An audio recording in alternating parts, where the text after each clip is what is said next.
Good morning, gang. We are either side of zero.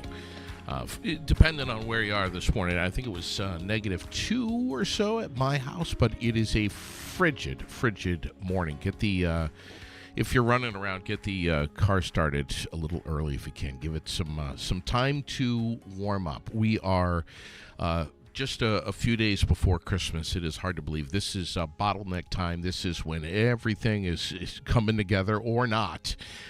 This is the one day out of the entire year that these three folks are together. This family right here, the Biondolillos, I am so honored to have all three of you here in the studio at the same time. This is cool. Good morning. Morning, thank you. Morning, yeah. John, I think you and I have talked about this as a possibility of having your kids in the studio with you one day, and you were like, "This is it, man. This is it." So why is that? So you guys are. This is touch and go here. You're off to where now? Well, we're home for the one day. Yeah, and then where? We celebrated Christmas with Marcia's family over the weekend in Boston, and we're headed to my mom's tomorrow. So nice. Between Sam's travel schedule and Tori's school schedule, it's pretty tough to all be in one spot at the same time. Wow, this is incredible. Tori, I don't think I've met you before, but it's nice to meet you. Yeah, nice to meet you. And Sam, I think I have met you before. How many times do people tell you that you look just like your dad? Only every time I meet someone who's met my dad. Yeah. Oh, that is so funny. It is. It's such an honor to meet you guys, to have you all here together. You guys have had a very interesting 2024, and it's been good and it's been horrible. Both at the same time, but let's focus on the good. Sam, tell me, and your dad was filling me in on this. What you've just accomplished, and you're accomplishing right now. This is ongoing. You live in New York City? Yeah, so I live in New York now, and I'm a theater practitioner full time. So I work in lighting and producing, and I teach as well. So I'm all over the place doing that work. But started theater right here in Vermont, so continuing that and working on shows on Broadway, off Broadway, and all around wherever it'll have me, basically. Wow. Yeah. What an accomplishment. You both went to what high school? Spalding. Okay. Yeah. So what's the production on Broadway? So right now we're my company is a producer on Our Town. Starring Jim Parsons, Zoe Deutsch, and Katie Holmes. So that's currently running. We've had a great, successful run in New York, which has been fabulous. And we have a couple other projects coming up actually in London, The White Rose and The Frogs, that we're producing in March and then May. So, yeah, just keep new things all the time. So when did this start in New York? In New York, well, I've sort of moved my way down from, I started in Vermont and went to school in Boston and then went to grad school in Connecticut and sort of landed in New York. So I've sort of been working my way south. Right. If you could call New York the South, I guess. But, and so I just sort of kept building up all through New England. And I still work with a bunch of companies in New England, including Lost Nation that I started with up here. Yeah. When you were at Spalding? When I was at Spalding, I actually started at Lost Nation first. I was in shows with the Montpelier Theater Guild, which was an all children's production, which we had some shows with that, and then I started doing some productions at Lost Nation. And when I got to Spalding, I became the lighting designer because I knew how to turn the board on. So that was my path there, and acted and did lighting at Spalding. Would run their assemblies. Worked a lot with Chris Hennessy, who was one of the assistant principals at the time. Sure. And had a blast doing that.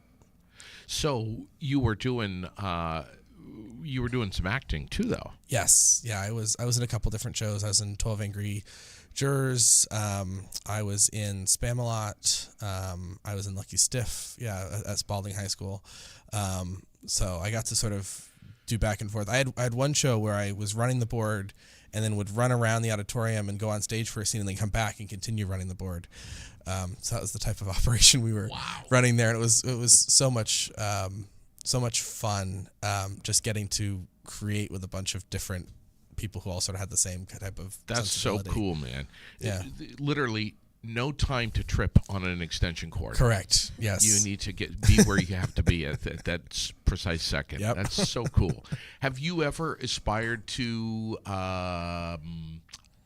say, hey, listen, New York City, this has been lots of fun. Thank you so much, but I think I want to maybe head home and run Lost Nation Theater or bring the Spalding Theater Group to the next level, something like that. I mean, I love Vermont. I've and a lot of the theaters in Vermont have a lot of heart. I still work with Lost Nation all the time. Yeah. And I still consider them sort of my home theater. So Sure. I definitely try to make it back here whenever I can. I do love New York, and I love everything that has to offer right now. But my mother moved to Boston thinking she'd never come back to Vermont, and here she was with raising 2 kids. So wow. I think that there's a possibility of someday coming back and being in this environment again. I mean, we had a great childhood growing up here. Sure. Spalding, what year did you graduate? 2014. 2014. What a little kid, John. Jeez, 2014. And then you went directly to Boston College. Yes. Okay. Yeah. And then from Boston College, what was the next step? So I graduated from Boston College in 2018 and then went to get my master's in lighting design from University of Connecticut. Okay. So I was there for 3 years and was starting to do some work in New York at that time as well. But then 2020 hit, COVID, theater industry shut down. Yes. Which was obviously a tough time to be in. Sure. An event that brings hundreds of people in a room together. Yeah, right. I was actually in the Stephen Sondheim Theater on Broadway when Broadway shut down, when Governor Cuomo gave the order. And I went, I guess I should get back to Connecticut. Wow.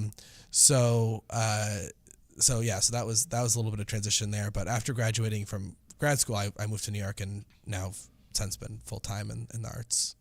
No kidding. What a road. Yeah. Your dad was telling me that when you were at Spalding, that your guidance counselor was recommending maybe against Boston College. He did tell me that he didn't think I would get into Boston College. I think he said that no one from Spalding should apply. Yeah, basically, he's like, well, it's very competitive, which it is very competitive. And so, he did actually come and apologize to me after I got in. Oh, really? He did. He was like, I was wrong. But does he see what you're doing now? I don't know. I haven't talked to him in years, but amazing. But yeah, I mean, my mother was my best press agent. She should make sure that everybody knew on Facebook. Yeah, right. Sometimes I'd be like, okay, I'm doing this project, but I can't let anyone know yet, and I'd see it in the Facebook post. I'm like, okay, yeah, right. It's out. Yes, yes, it's out now. Wow. So you're headed back to New York City when, right? And after we do Christmas in upstate, yeah. Okay. No kidding. Wow. And then what? You're just diving back in head right first. Back in. I'm doing a show called Tippy Tales from the Stoop at the Perlman Performing Arts Center, which was the performing arts center they built after 9/11 on Ground Zero. It's a beautiful new space. We're building this show here that I've done a couple years now in different locations, and this is kind of a premier venue for it. So that'll be my next big thing, and then I'm going to be up at Vermont Stage at the end of January, so I'll be back in Vermont. And doing The Play That Goes Wrong at the Main Street Landing in Burlington. Oh. Would love to have you come back in. Yeah.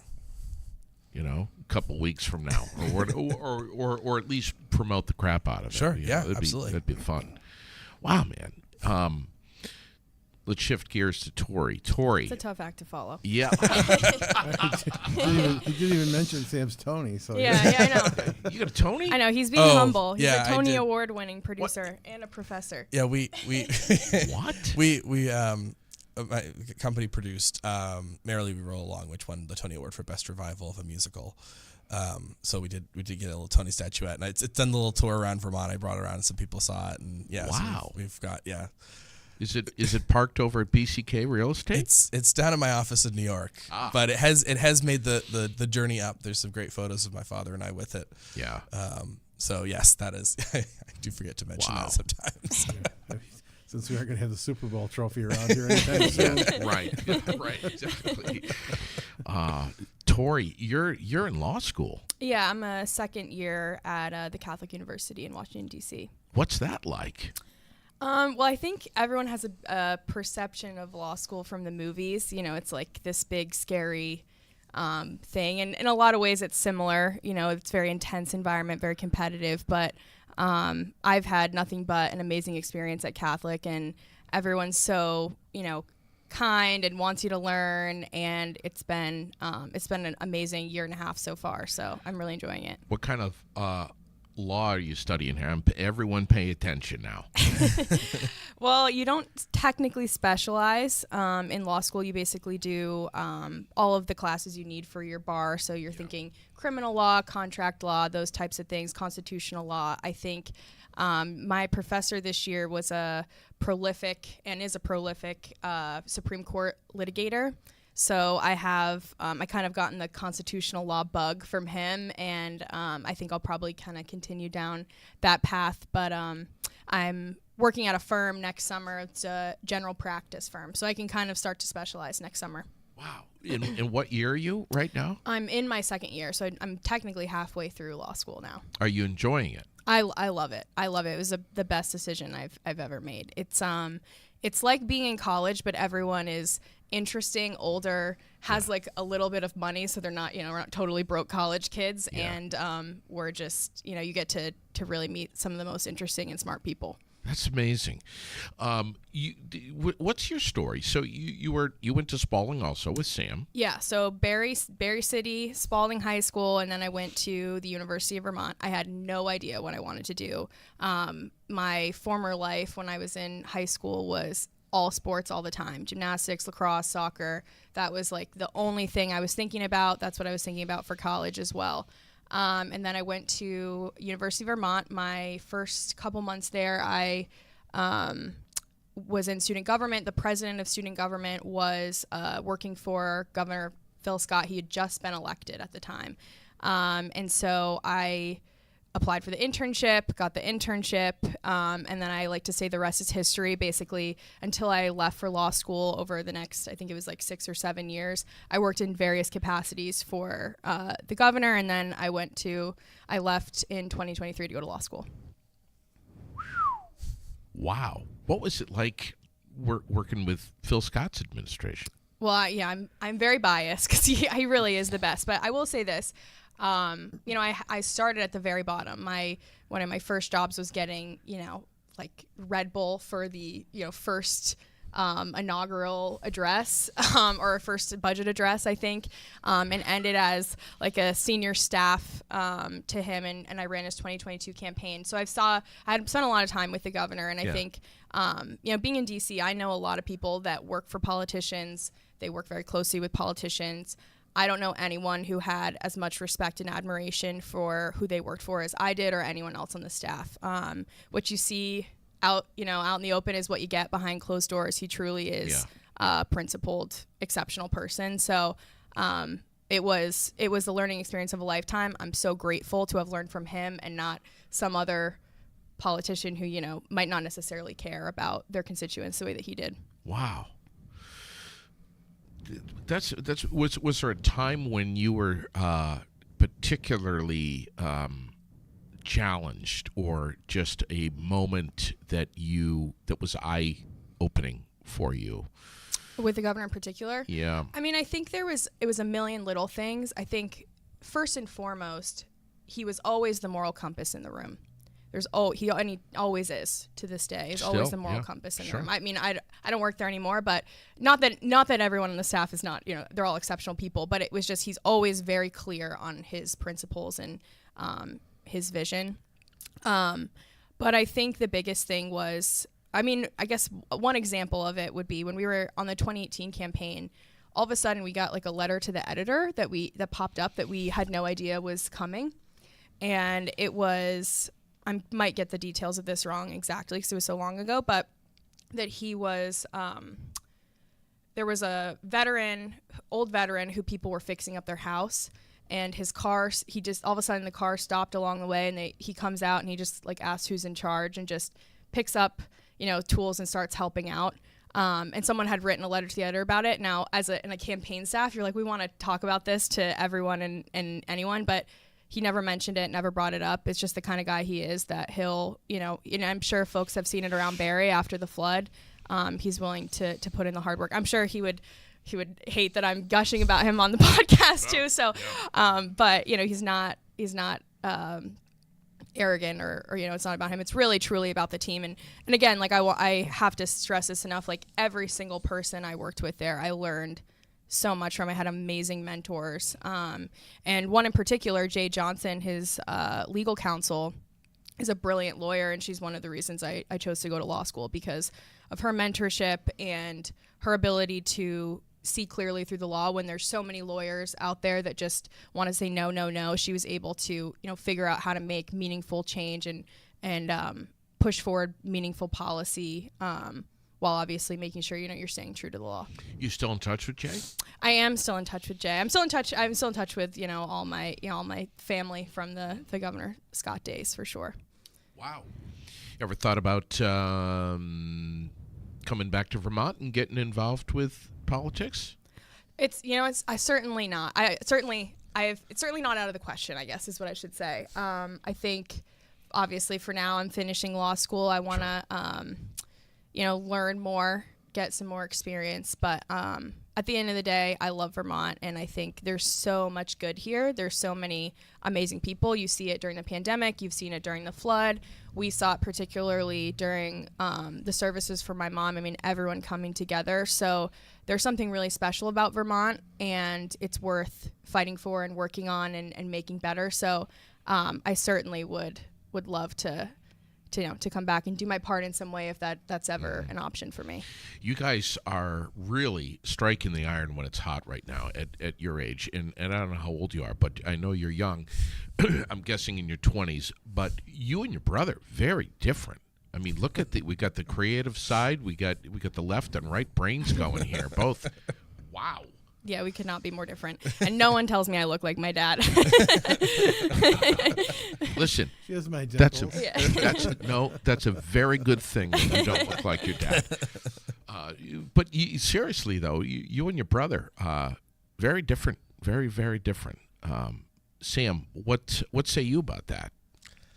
Well, I mean, that's all. I mean, Mom would say it all the time. I have two very different kids, and we, Tori and I, it sort of was nice actually growing up because Tori and I each had our own little interests, so we were never really competing against each other. Yeah.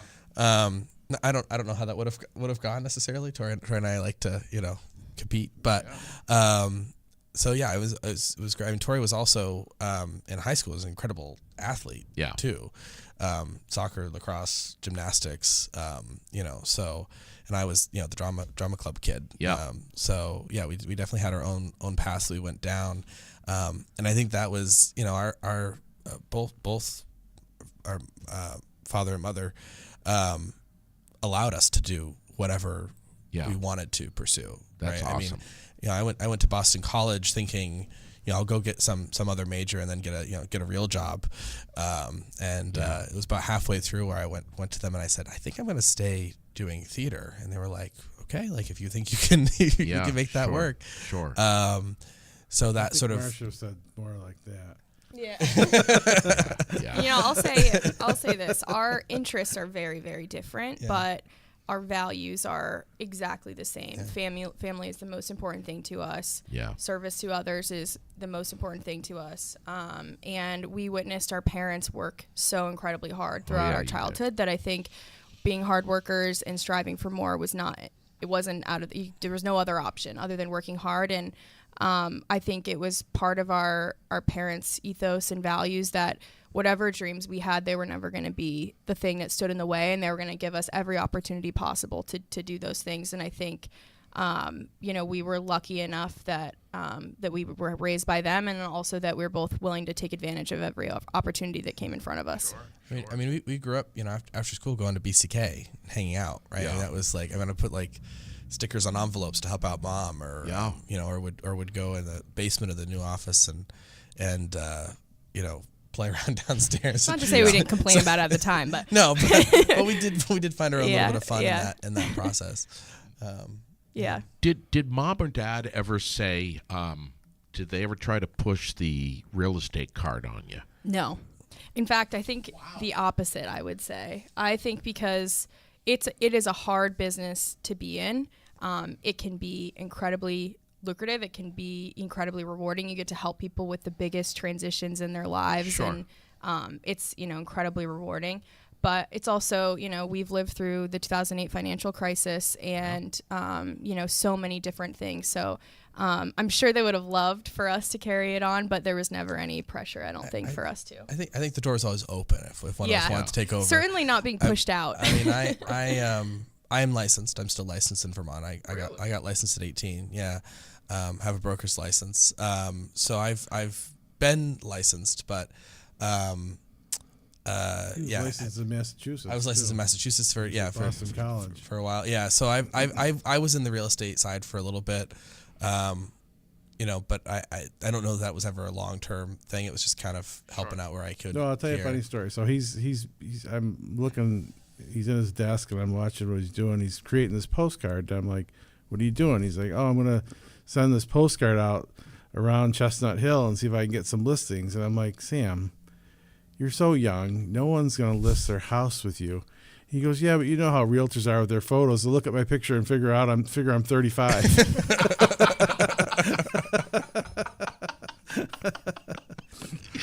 Did that work? Yeah. Did you get any calls? I worked out of Newton and one of the offices in Chestnut Hill. Went down there. It was right near BC. Yeah. That's something else. Tori, I'm hearing at Spalding a lot of team sports here. Mm-hmm. What were they again? Lacrosse and soccer. I did track for 1 year, and then I did gymnastics since I was like 3 years old until I graduated. Okay, but not a sport where like running, where you're just by yourself, not working together as a team. No, it was mostly team sports. I was not like a big runner. I dreaded the 7-minute mile challenge. If anyone here played Spalding soccer, they know that well. Every year. Pole vaulter too, indoor. Yeah. Oh yeah. I did some jumping and some track my senior year, but she went to the New England Championships. She's being modest. Yeah. New England Championships, really? Yeah. Just my senior year, but yeah, I was I didn't do gymnastics my senior year of high school, so I was a little bored. So I decided I might as well do a different sport. Wow. So what made you decide to run a marathon for the first time ever in your life at the Richmond, Virginia Marathon? I've actually been thinking about this a lot because I'm not exactly sure. I've wanted to run a marathon for a long time. Since college, I've become a pretty big runner. But after my mom passed, I knew I needed routine and schedule and structure, and I knew I needed a challenge, something to think about, something to strive for. So I just thought I might as well sign up for the marathon. I've got a training plan, and I'll see what happens. So it had been a year of me getting really back into running. DC is a little different than here. It's very flat, so it's a lot nicer to run around there. So I just decided to go for it. I trained for 15 weeks, and then just had an amazing day on marathon day. 15 weeks, that's it? Yeah, it's a lot shorter than you think. It feels long when you first start, but it goes by a lot shorter, and there's not much room for injury or error if you've got things wrong. Yeah. 26.2 Yes. miles. 26.2. That's remarkable. Thank you. Was there a point during this marathon where you were like, I'm not sure I'm going to make it? it was never going to be an option for me not to make it. It was just a question of whether I was going to have to walk. Because I knew no matter what I was going to get across that finish line, kind of come hell or high water. Around mile 16 to 18, you start to feel like, okay, I've got 10 more miles I need to do, and I'm pretty tired right now because the highest training run you usually do is around 18 to 20 miles, and I had done 20. Once I got over the hump of 20, and I think I saw him at mile 22, I knew at that point I was going to make it because I just knew I needed to keep moving forward for another hour, and I would be across the finish line. So, but yeah, from about 16 to 20, you just kind of have to start thinking really small, getting yourself through each mile, and just getting there. I'm going to post up a picture of you at the end of our podcast here this morning, but it's of you crossing the finish line, and you have your hand up to your mouth. What's that all about? I've got this necklace. It's got an M on it. Obviously, you can't really see because it's so small on camera, which is my mother's first name. So it's very emotional. The last couple miles of the marathon are very emotional because you've come so far. There's so many people in the crowd. There's so many different types of people all around you, all kind of working towards the same thing, and it's really, really hard. And if there's something about it that feels very divine and very holy when you're there. And so I just felt very connected to my mom, and I just wanted to thank her because nothing I do in my life I would have without her. So she's there with me the whole day, I'm sure. What would your mom say if you said to her, "Mom, I'm thinking about running in the Richmond, Virginia marathon"? She would have been so excited and probably told everyone that I had already done it. But she also would have been like, that sounds horrible. But she would have loved it. She would have been, she probably would have had a better day than I did, even cheering and being all around the course. And I had friends that came visit. She would have had all the race gear apparel. Oh my, yeah, she would have bought me like every, oh yeah. She would have had signs. She would have been, face paint? Oh yeah, yeah, everything. She would have been, the whole 9 yards. She would have loved every single minute of it, and it would have been just an amazing day. She would have been so proud. She herself would not have wanted to run the marathon, but she would have loved it. And would have been so happy for you afterwards. Yeah. Oh, definitely. Do you feel that your mom was there? Yes. I feel like she's here all the time, and especially there. I think it's like we have our secret weapon up in heaven who's always cheering for us and wanting us to do well. Let's talk about the foundation that which I know very little of. One of you, please do tell. What is this all about? I think it's actually we came up with the idea the day that she had passed. Throughout her life, this is not like a new concept. Throughout her life, she's been very passionate about children and helping children. I think that comes from, over a decade serving on the school board at Berry City, and both her parents work in education. Our grandfather was superintendent. Our grandmother was in special education. Both of my father's parents were in education, and I think from a very young age we realized that the key to helping the most vulnerable children is support and education, and giving them a safe and comfortable place to be. And that's, mainly with after school programs or summer programs, but everything she's done, she's really focused on helping kids. And we thought, when you're doing the obituary and you're doing all of those things, everyone's like, oh, you need a cause to donate to, and no particular cause felt just right. 'Cause I think if she could have anything, if she could have had her wish in her lifetime, it would be to have after-school programming for Berry City kids to support needy children, and ultimately all children, but starting with those who need it the most. And so we thought, let's make this her legacy. Let's figure out how to start it up. And Sam and the help of Mayor Lozon and everyone else, they can do things like that. All of a sudden, we had a charity set up and a website created, and it happened just like that. And so ultimately, our goal is to invest as much money as we can in the children in the community of Berry, because it's given so much to us, it's given so much to her, and there's so many kids that need support. Sam, jump in here, man. Yeah, I mean, my mother was on the school board for most of the time that my sister and I were in school at Berry City. She was on the Berry City school board, and our grandfather, her father, Lyman Amston, was superintendent of schools before that. So we have deep roots in education in this community. My grandmother was a special educator at Montpelier schools, so it was sort of a no-brainer for us, because a lot of what my mother was starting to get to the point. I mean, where she was thinking about, what do I do if, in a couple of years, if I stop working, what's going to be my sort of purpose after that?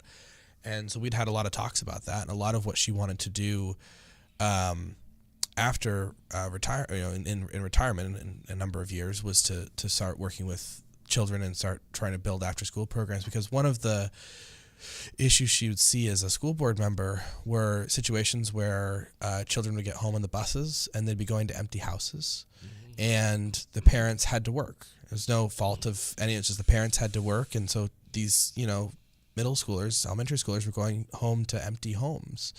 And so there were some programs that exist that help sort of after-school programming, but she wanted something that could be consistent and that could allow students to be able to stay to a point where they could then go home after, when their parents were home. And that was such a big part of our lives. I mean, we'd go with her to the office, right?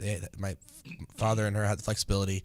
We could go to the office and hang out for a couple hours and then go home, and we'd all have dinner together, and so she wanted to create a situation where students could have that type of opportunity. And so what we're trying to do with the foundation is basically try to figure out what she would have done and help to make that impact. So we created the website, marshabfoundation.org, and we actually partnered with a group called Zephy that makes 100% of donations, even by credit cards, go towards the organization. So we don't pay a credit card processing fee for any of that stuff, so people can go online and donate with credit card, bank, any of that to the foundation. So we've put a lot of thought into that side of the process, and we're really trying to figure out right now. My grandparents have had conversations with Berry City School about ways that the money could help them, and so we're sort of looking at what the best impact that we could have, both short term and long term, because we want it to be something it's a sustainable foundation to continue onward. Is there an after-school program at Berry City? There is. I believe it's in partnership with the YMCA. I'm not sure exactly, but I think overall community-wide, there's not necessarily full coverage, if I'm not mistaken. It's not a consistent every single day. There's some sort of programming. And I think we would all agree that the kids, and Marcia would agree, that kids need consistency. Yeah. They need routine. I mean, one of her biggest disappointments, frankly, was when all that Semper Bond money was available. She had a huge presentation to create like a after-school boys and girls club kind of thing where kids could get help with subjects. They could, play basketball, whatever, had an indoor field house the teams could practice at. They could get food. It was really incredible. The committee decided to do a bunch of small projects instead of that one, but she had it all figured out, and it was going to be up on land by the elementary school, so the kids could just go there right after school. And she was really disappointed when that didn't happen. And part of that money, I remember, it was just all over the road, but I think some of it was supposed to go into the bike path that never happened, or something like that with Semper Bond. It was kind of complicated. Yeah. But is that what you guys aspire to do with this foundation, is to create exactly that? I don't know if it's exactly that. I think, a lot has changed in the landscape since then, but I think creating some type of sustainable programming for kids that, the core of that, where they have consistency, adults to support them, a safe place to go, a place where they can, learn about hygiene, they can feel, they can get help with homework, those types of things. I think that's ultimately the biggest goal, but working with people in Barrie to understand what are the needs of our specific community and how to best help children in a way that's, lasting and not just one-off investments here and there in different things. some of these real life skills are not necessarily taught in the classroom. They're not part of the core curriculum, and a lot of these kids need some basic stuff, like you just mentioned hygiene. I mean, my gosh, I mean the list could go on from there. But yeah, that would be, and get some exercise too. But also have the means to learn something. I mean, we all need to constantly be learning. So that would be amazing. Would it be an actual facility that we're thinking, an actual structure up there on the grounds? You have to raise a lot of money to do that. Which is great to do that. A couple of permits too. Well, if I can get help with that. We got a guy, but yeah, I think it really depends on, how much money can be raised, but we're nimble, and I think using existing facilities or things that we have, and to be as effective as possible would be good. I mean, that's the dream, that's the goal. If we could get a big blank check for $1 million or so, that would be wonderful. Yeah. Who's helped so far? Who's contributed so far to this foundation? I don't know if we really should. We have permission from people. Yeah, but I will say, but some area a lot businesses. of prominent people and some not so prominent people from both the area and outside the area that have a connection to Barry. Okay. Yeah. Yeah, it's been a number of people have been very quick to support. Okay. And we've been grateful for that. But this is a drum that we need to continue to bang on here.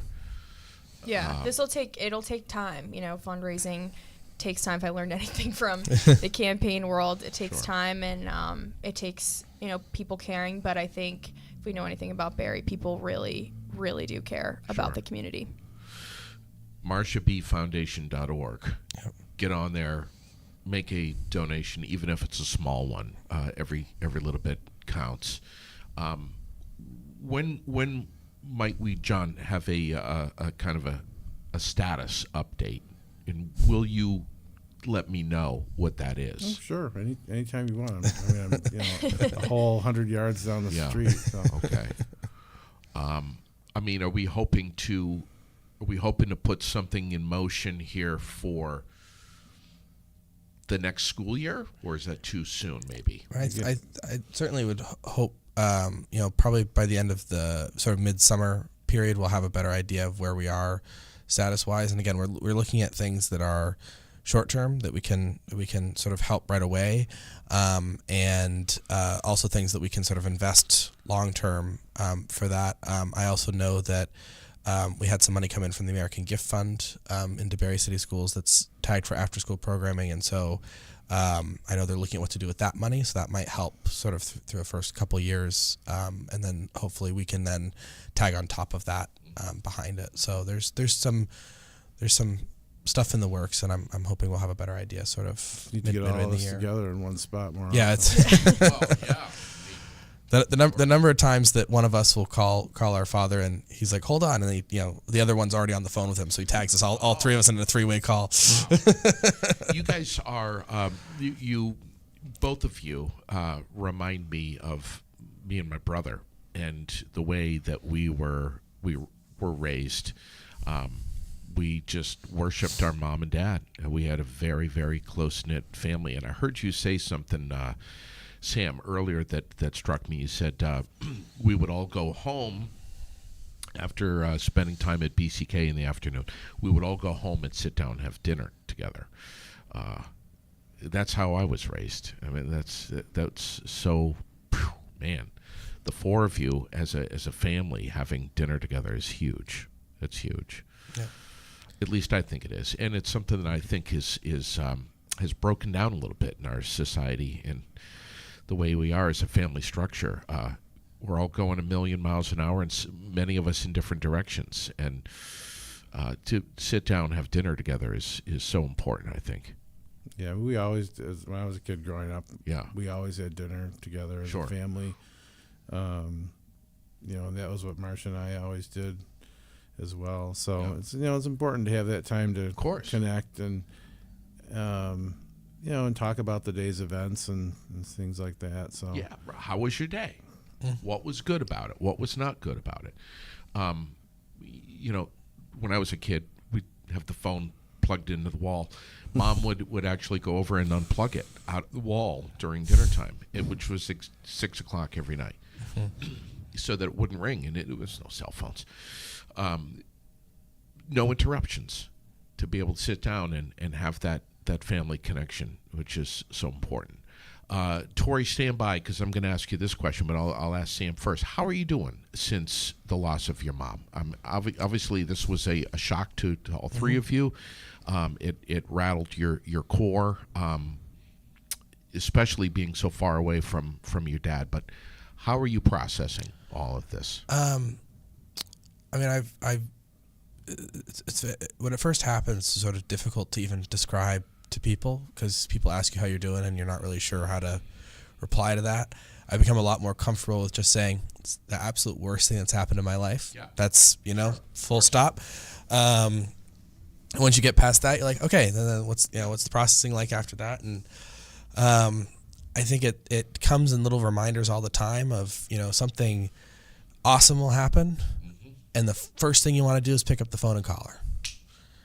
And I had a great we have a little holiday party with a bunch of the people in my studio in New York, people who've worked with me on shows over the year, and I have them over in my apartment. Very much in the style that my mother used to do with the agents who could come over to the house and have stuffed shells that my mom would make, and everyone in the company would come over, and so I do that sort of thing. And everyone had left at the end of the night. I just sat down and went, she would have loved that had happened. And, you cry a little bit and you sort of make it through. But I really try to think of what she would say. And when there's tough situations in life, she was the one, my father as well, but she's the one you would call and say, I'm dealing with this. What do you do? And she just would have such this clear, this perspective on this person. This person's probably feeling like this, and that's just really understood people. Yeah. And so trying to carry that on and that sort of understanding of people. She's a very understanding, a very patient person. And so trying to take those lessons along, but it's hard to even understand that it's happened, if that makes sense. Yeah. I lost my mom 5 years ago, and from ALS, which was horrible. But same thing. Something great will happen. And first thing I want to do is pick up the phone and call her and tell her about it. And I have to kind of role play and anticipate what her reaction would be and what she would be saying to me by telling her that news, whatever it may be. So it's tough, man. Yeah. And obviously, we both have to carry that for the rest of our lives. We love our moms and worship our moms more than anything. Tori, what about you? I think, like everyone says, it's very cliche. You have okay days, and you certainly have bad days, and I think it's the same. You want to tell her about all of the good things, or call her and the bad things, or when you're just bored and you want to talk to her. Sure. I think there's a few things that kind of keep us all, or at least keep me going, is I know that she would want me to live a big life and have a big impact and do everything that I want to do. And so I have to remember, there's days when you feel like you really don't want to get out of bed, but that's just, that's not an option, because, I have to make her proud. And I think one of the things that has been the most striking is how incredible a community Barry has been to our family, and how many amazing friends we have. And it's unfortunate that it takes something like this to really appreciate and realize it. But, the funeral and the calling hours, we were just overwhelmed by the number of people and the people that she touched, from just people she interacted with at the grocery store to, lifelong friends. She just had a huge impact, and these people just wrapped us up in love and were so kind and caring, and people that, I haven't talked to in years, that really just were there for us in this horrible time, and then amazing friends. And so I think it really changes your perspective, and you really have to enjoy every single moment and be more present.